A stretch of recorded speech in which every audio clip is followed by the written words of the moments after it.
et messieurs, bonjour, bienvenue sur Vision 24 TV, votre chaîne télé panafricaine. À présent, le bulletin d'information. Côte d'Ivoire, nous ouvrons ce flash info avec la pose de la première pierre du bus rapide de transit BRT en Côte d'Ivoire. Le Premier ministre Robert Begré-Mambé a procédé le mercredi 10 juillet 2024 au lancement et la pose de la première pierre du bus rapide du transit BRT qui va relier les communes de Yopougon et Binjaville. Dans son discours, le chef du gouvernement a précisé que le projet BRT s'inscrit dans la volonté du président Alassane Ouattara de moderniser et de rendre plus efficace notre système de transport public et urbain. Ainsi, la réalisation de ce projet présente plusieurs avantages, notamment la réduction des temps de trajet, l'amélioration de la qualité de l'air avec une utilisation accrue des transports en commun, l'accessibilité et l'inclusion sociale avec la prise en compte des personnes à mobilité réduite. Begré-Mambé a fait savoir que le BRT est le fruit d'une collaboration étroite entre le gouvernement ivoirien, des partenaires internationaux et le secteur privé. La CEI, depuis quelques semaines, la Commission électorale indépendante a entamé une campagne d'éducation civique et électorale autour du thème « Élections ». Alors, le mercredi 10 juillet 2024, Ibrahim Koulibaly, président de la CEI, et la vice-présidente Salimata Porqué, ainsi que des conseillers, étaient à l'École normale supérieure, ENS, pour partager la matière électorale avec leurs hôtes. Au cours de cette conférence publique, le président de la CEI a expliqué qu'il y a deux acteurs à l'élection. Il s'agit des acteurs directs qui participent à la compétition électorale. La deuxième catégorie, ce sont les acteurs qui participent à l'élection sans y prendre part. Il a ensuite indiqué que l'inscription sur la liste électorale est importante et la qualité des électeurs est permanente. Mais il y a des moments où l'on perd cette qualité, soit parce que vous avez été déchu de vos droits civiques et politiques, soit en cas de décès. Société, le jeudi 11 juillet 2024, le corps sans vie du gendarme Francis Kokor a été découvert au plateau. Les services et autorités compétentes ont rapidement convergé sur les lieux pour sécuriser la zone et débuter les premières constatations. En effet, cette tragédie avait commencé 2 jours plus tôt, le mardi 9 juillet, lorsque M. Francis Kokor, commandant de la brigade de gendarmerie d'Atekoubé, s'était jeté du pont de Gaulle.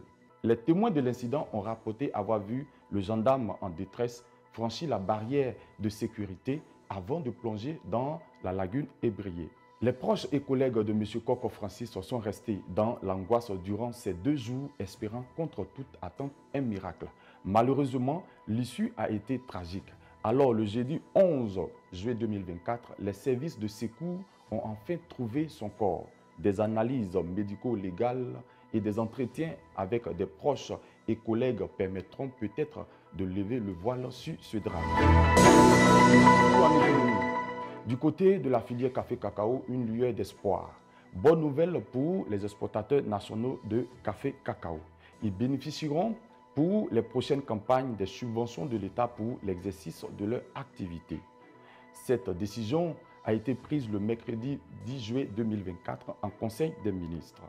À travers cette mesure, le gouvernement veut promouvoir l'émergence des champions nationaux et assurer la compétitivité sur le marché national et international. Par ailleurs, cette mesure prend en compte les campagnes café-cacao des périodes 2023-2024, 2024-2025, 2025-2026 et 2026-2027.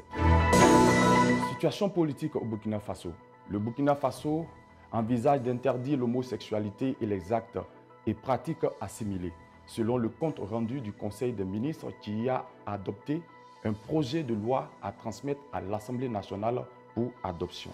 D'ailleurs, ce projet de loi permettra de mettre à la disposition de l'ensemble du peuple burkinabé et des praticiens du droit un code de la famille actualisé, répondant aux valeurs sociales du Burkina Faso et en conformité avec certaines conventions internationales.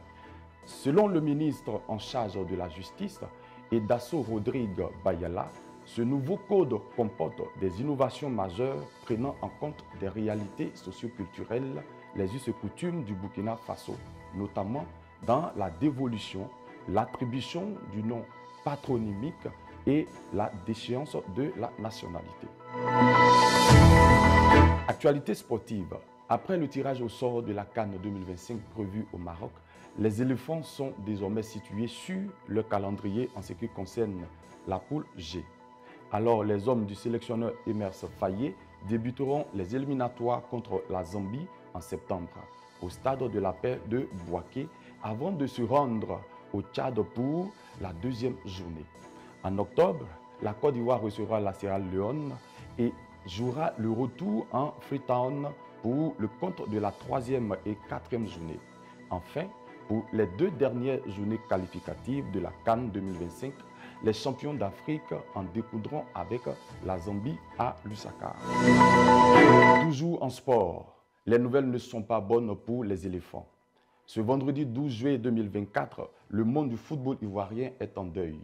Zagoli Golier, l'illustre gardien de but qui a marqué l'histoire des éléphants, s'est éteint dans son village natal, Boguedia, situé dans la localité d'Issia. Yako à la famille footballistique. C'est la fin de ce bulletin d'information. Merci de nous suivre sur Vision 24 TV pour ne pas être désinformé.